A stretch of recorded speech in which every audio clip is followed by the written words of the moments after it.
أعلن الاتحاد الجزائري لكرة القدم الخميس عن تواصله مع إدارة شركة أديداس لللباس والعتاد الرياضيين إلى قرار يقضي بتجديد العقد.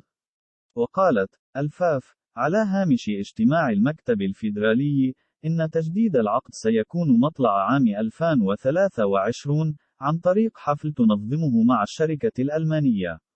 وأشارت هيئة الرئيس جهيد زفيزف إلى أن العقد الجديد يتضمن مزايا عديدة مقارنة بالعقد القديم، علم أن اتحاد الكرة الجزائري يرتبط مع شركة أديداس بعقد منذ نهاية صيف 2014.